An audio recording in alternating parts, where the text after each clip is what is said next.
com o desembargador João Batista Damasceno. E hoje o encontro com a justiça é um encontro com a saúde, né? A primeira parte nós falamos sobre endometriose com a jornalista Andréa Brígida. E agora, Andréa, vou te convidar para fazer parte aqui da nossa mesa. Senta aqui também para a gente conversar. O nosso tema aqui hoje é o direito à saúde. E trouxemos para falar sobre o direito à saúde o que nós consideramos a autoridade máxima em medicina, porque ele é presidente da Academia Nacional de Medicina, o doutor Francisco Sampaio, que nos honra aqui com a sua presença.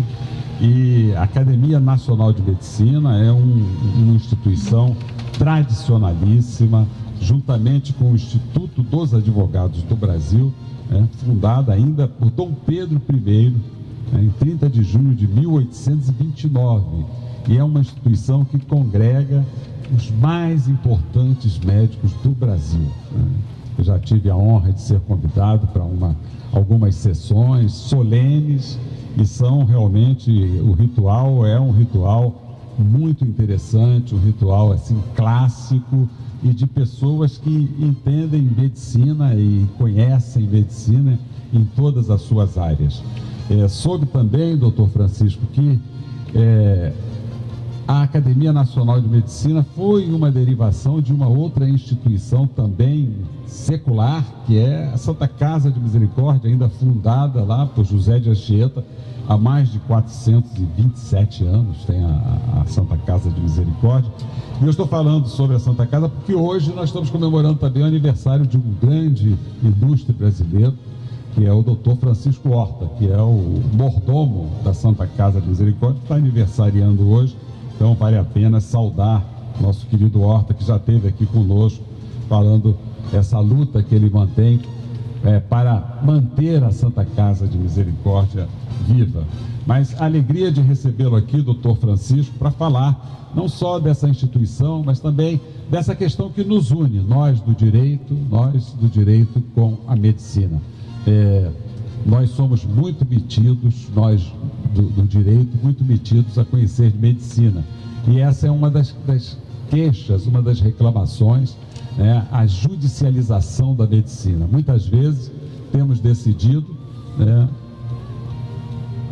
interpretando a lei, sob a nossa ótica, de que temos que garantir o acesso à saúde, esse acesso a esse direito fundamental, tão negado pelas políticas públicas. Mas entramos muitas vezes em choque porque juiz não é médico, juiz não entende medicina, e muitas vezes há esse embate entre o profissional da saúde e o profissional do direito. Vamos conversar sobre isso. Muito obrigado pela sua presença. Bom dia, doutor Francisco Sampaio. Bom dia, desembargador Ciro Darlan. Bom dia, desembargador Damasceno. É uma honra muito grande a Academia Nacional de Medicina ter sido convidada para discutir com os senhores doutores da lei. Eu cheguei a 50 minutos, estou bastante impressionado como vossas excelências são articulados, como discutem os vários assuntos. A Academia Nacional de Medicina, na realidade, é a instituição científico-cultural mais antiga do Brasil em todas as áreas do conhecimento, não só na medicina, não existe nenhuma instituição mais antiga. Atravessou 2 impérios, república, todos os governos, e está aí. É uma instituição que não está subordinada a nenhuma esfera de poder, não é sindicato, não é conselho regional, portanto ela é totalmente independente nas suas opiniões, nas suas atitudes, e também não depende financeiramente de nenhum tipo de patrocínio, nem de governo municipal, estadual, federal. Então, quando a academia se manifesta, na realidade se manifesta com o que os senhores doutores de lá chegam às conclusões após diversas discussões.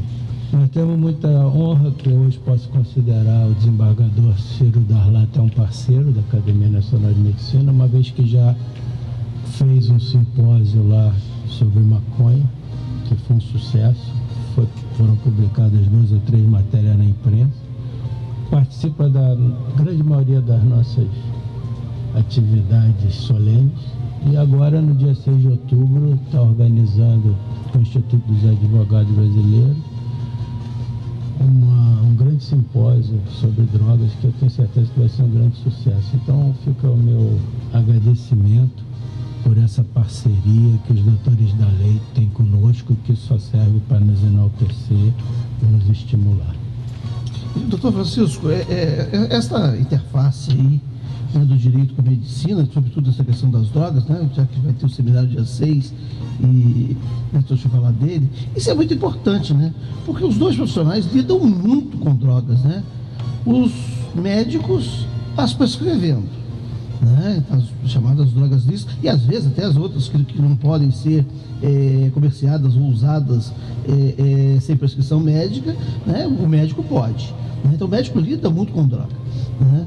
E os juristas, né, ficam tentando proibir as pessoas de usarem, criminalizando, né? Esse é um debate que fica muito proveitoso, né, sobre essas substâncias que alteram o metabolismo, seja do ponto de vista jurídico, né, a análise do ponto de vista jurídico, seja do ponto de vista médico. É só questão que neste momento em que a droga chamada ilícita virou um caso de polícia e causa tanta letalidade no seu combate, quando no uso em si ela não é tão letal, né, ou não apresenta tanta letalidade. É muito importante esse debate, o senhor não acha?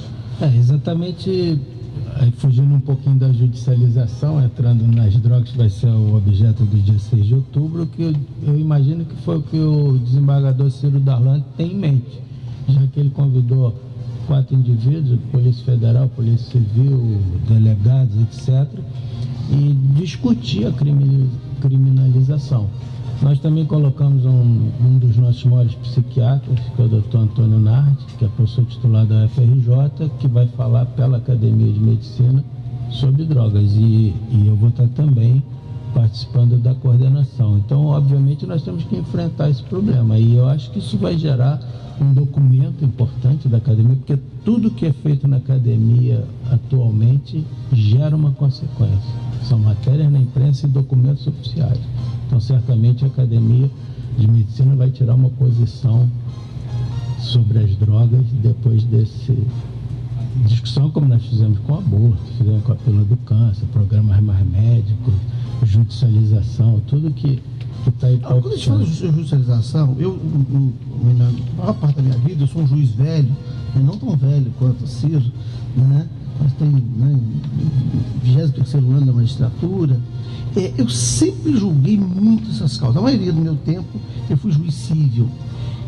Fui juiz numa única vara de Nova Iguaçu durante 15 anos, onde me deparei com este problema da saúde, né, dessa tentativa de resolver o problema da saúde via judiciário. E uma coisa que para mim foi muito emblemática foi a morte de uma funcionária da faxina em Nova Iguaçu dentro do fórum. E eu estava na direção do fórum, e o que resolve, e remove corpo, faz aquelas coisas todas, e a moça morreu de tuberculose, e ela estava sendo tratada, né?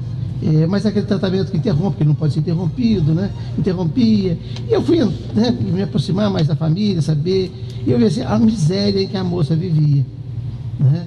Com má alimentação, né? Com condições de higiene indevidas, né, num bairro sem saneamento básico, com valas negras correndo pela rua. E eu conversando com os meus amigos médicos, eu disse, ela não morreu de tuberculose, ela morreu de miséria, né? Então as condições de vida dela, de miséria, de abandono pelo poder público, não do hospital em si, porque ela tinha acesso ao hospital e até ao remédio, mas das condições de higiene, de falta de saneamento onde morava, de falta de dinheiro para uma alimentação adequada, que levou à sua debilidade e o desenvolvimento da tuberculose e o falecimento no local de trabalho. Tem um conjunto de situações aí, essa que é a minha inquietação, doutor Francisco, um conjunto de condições de vida que transcende a saúde, seja do ponto de vista médico ou do ponto de vista do direito jurídico, da judicialização da saúde. Tem uma condição de vida das pessoas que está sendo negligenciada e que é saúde, né? Claro.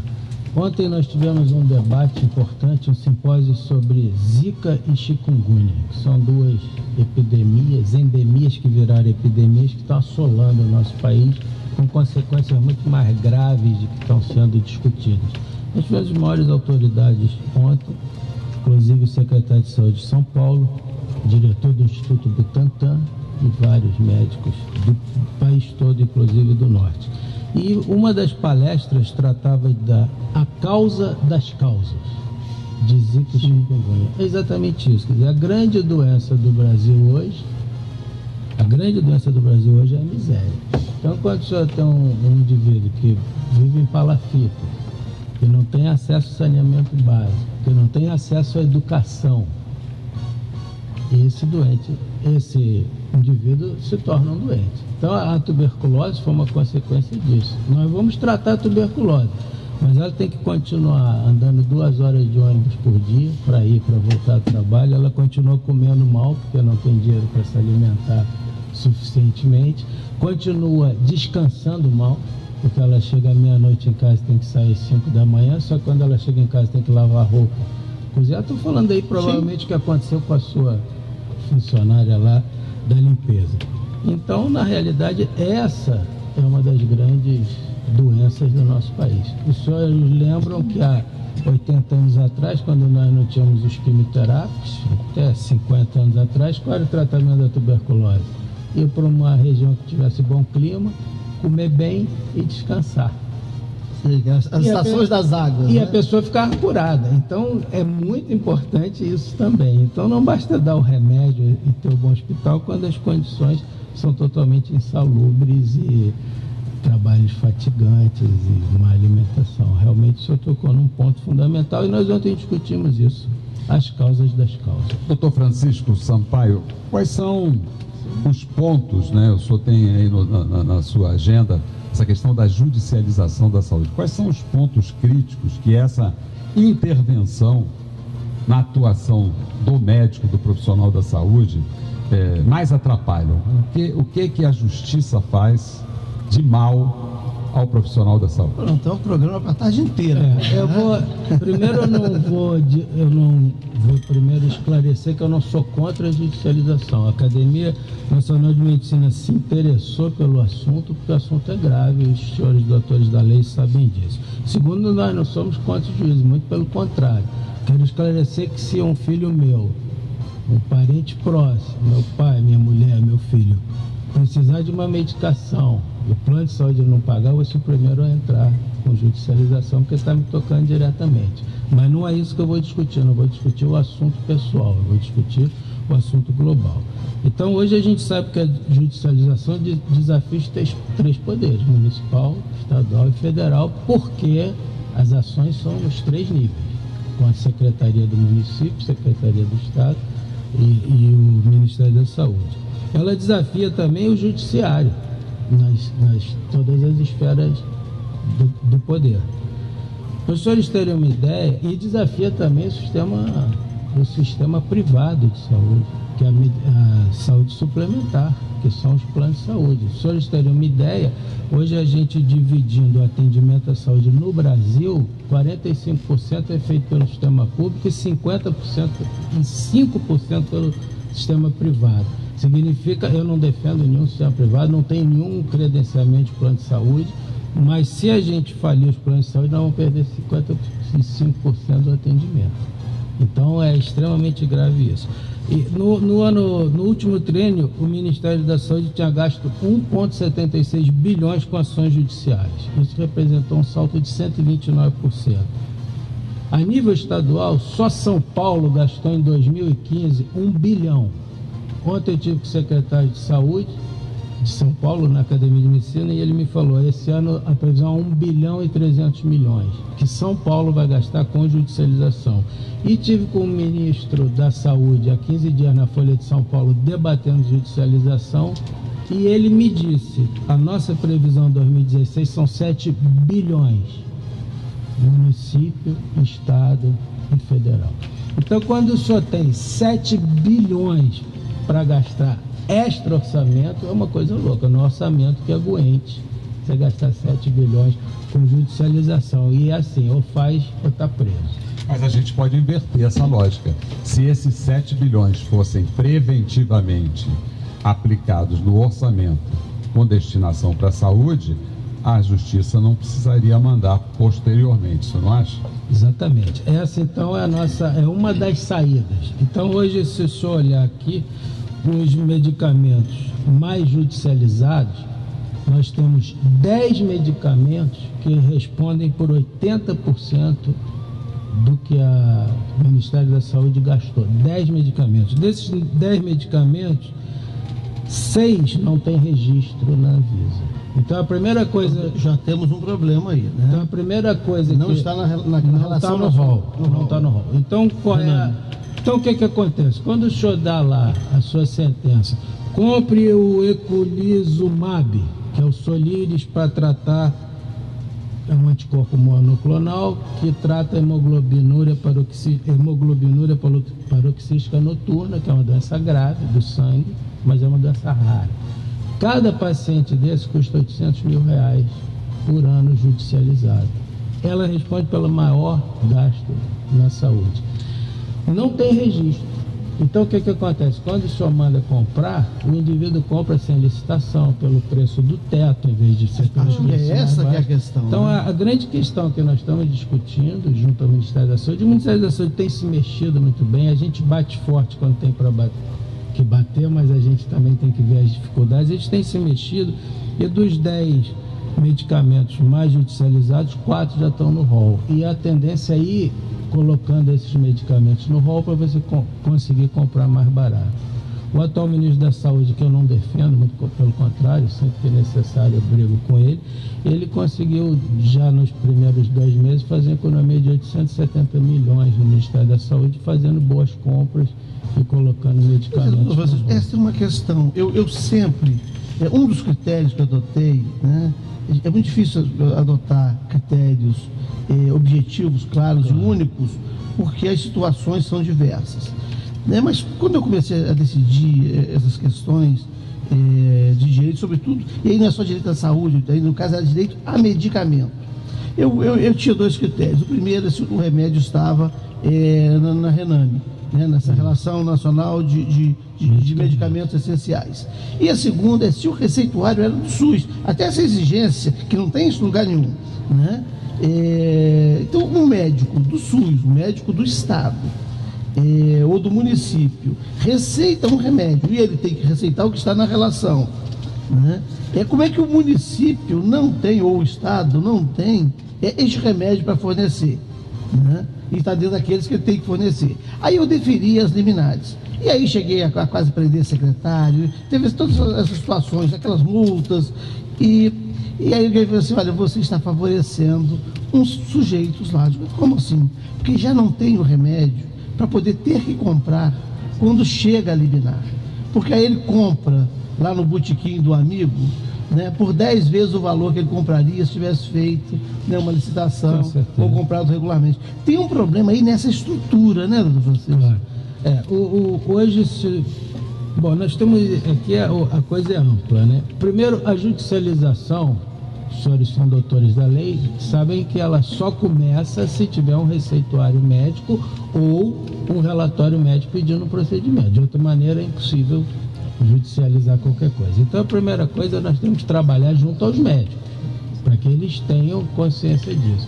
Segundo, temos que acabar com as quadrilhas. Exatamente. Existem quadrilhas, se senhor vê não vou dizer todo dia, mas todo mês nos jornais, médicos, inclusive, todo dia, inclusive médicos de hospitais do mais alto gabarito, que têm relação com a indústria, e só receitando isso vai levar tanto na sua conta. Hoje eu posso lhe dizer que tem médicos que ganham muito mais com o material do que com o trabalho médico. Mas, coisa mais impressionante, no estado de São Paulo hoje, 60% das ações judiciais têm origem no receituário privado. Então o senhor está falando que usava como um parâmetro ele ter que ser de um órgão público, né? O SUS, o município. Não, 60% é privado. E só 21%, não, 9% são de hospitais públicos e 21% são de ambulatórios da rede pública. Então 60% é privado. E a gente sabe que hoje existem verdadeiras quadrilhas. Algumas o doente nem sabe. Eu tenho pacientes, coitados, que vão lá e falam: a minha esposa, médico, minha esposa tem que tomar uma injeção para urticária que custa R$4.000 por mês. É uma injeção mensal e melhora a urticária dela. Mas quando eu fui no dermatologista, ele já me indicou não só o remédio, como o advogado. Eu já saí do consultório, já fui no advogado, já judicializei e recebi, já estou 1 ano e meio recebendo. Francisco, eu já vi então são casos, esquemas. O senhor está tocando um caso muito sério.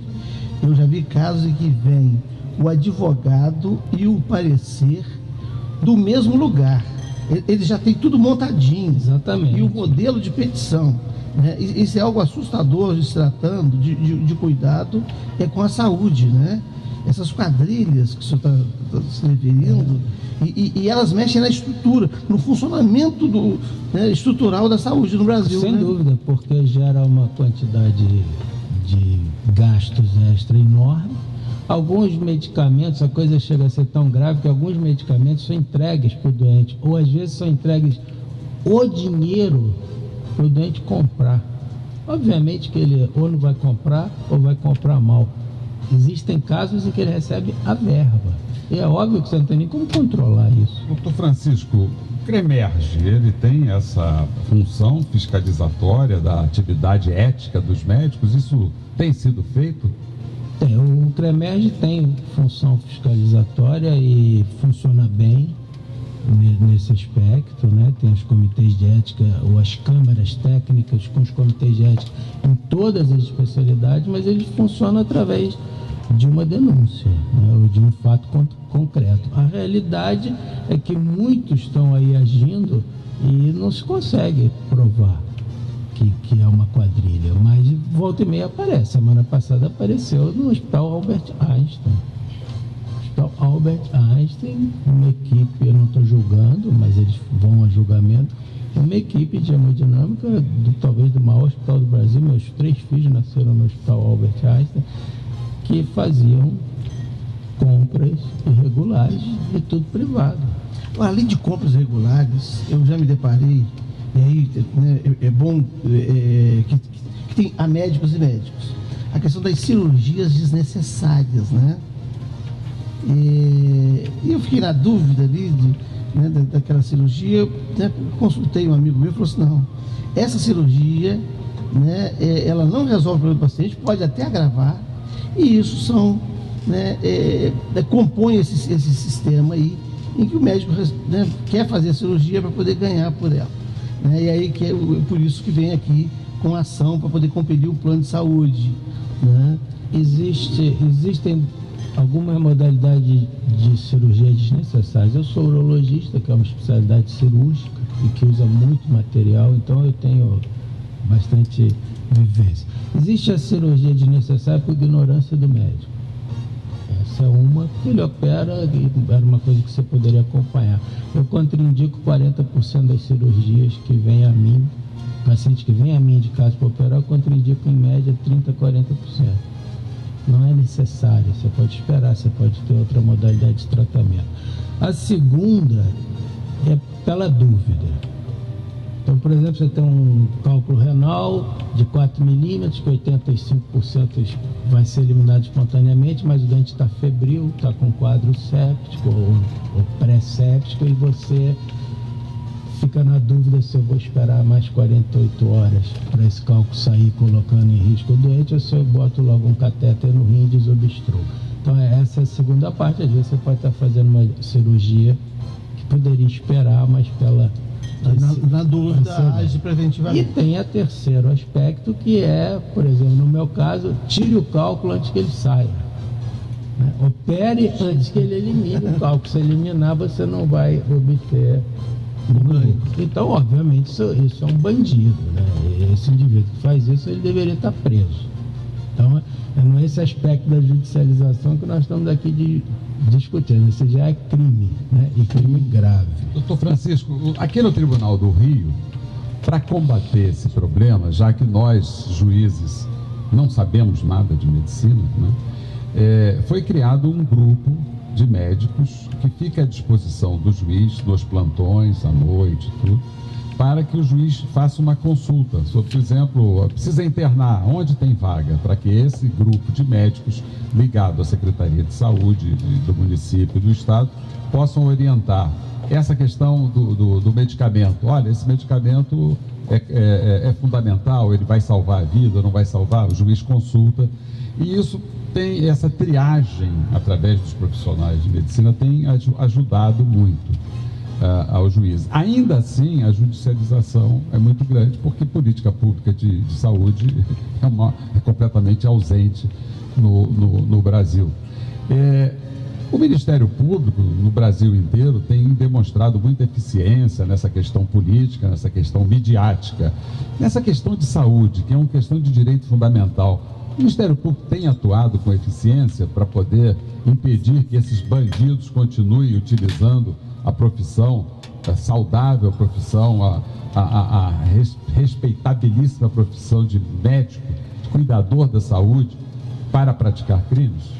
Olha, eu acredito que com esses debates que estão sendo criados, inclusive aqui hoje, Academia de Medicina, Folha de São Paulo, nós temos várias entidades entrando nesse debate, a coisa vai melhorar. Para o senhor ter uma ideia, eu pego o rol, eu já estudei bastante isso, então eu pego as ações. Nós temos, assim, por exemplo, a aspirina judicializada, nós temos a aspirina custando de 0,50, quer dizer, 50 centavos, até a aspirina custando R$14. Mesma quantidade de aspirina mandado pagar pelo juiz. Por quê?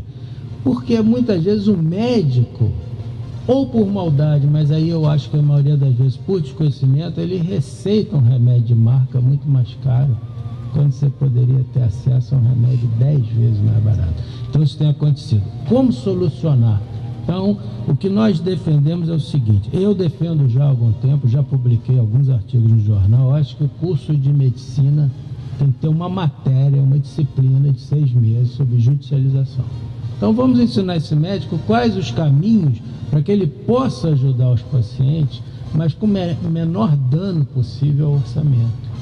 Então o que o senhor está dizendo é que tem uma câmara para lhe auxiliar, olha, esse medicamento não é vital, esse pode ser substituído por esse, etc. E defendo no curso de Direito um curso de judicialização da medicina dado pelos médicos. O que o Ministério da Saúde fez, que eu fiquei encantado, é uma coisa muito recente.